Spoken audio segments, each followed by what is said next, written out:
माननीय अध्यक्ष महोदय, सन 2024 चे विधानसभा विधेयक क्रमांक 34 महाराष्ट्र कारागृहे व सुधार सेवा विधेयक 2024 मांडण्यास मला सभागृहाची अनुमती मिळावी।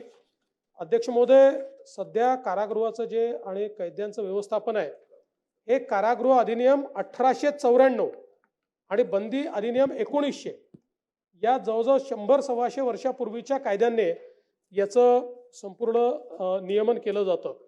आणि ट्रान्सफर ऑफ प्रिझनर्स ॲक्ट 1950 मध्ये आपण तयार केला होता।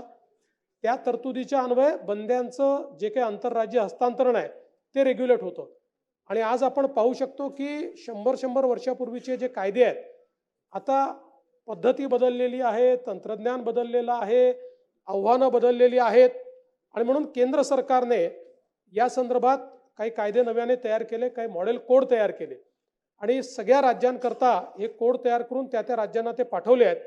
त्या कोडच्या अनुषंगाने आपल्याही कायद्यांमध्ये आधुनिकता आणावी या दृष्टीनं सगळ्या राज्यांनी अशा प्रकारच्या अमेंडमेंट्स केल्या आहेत।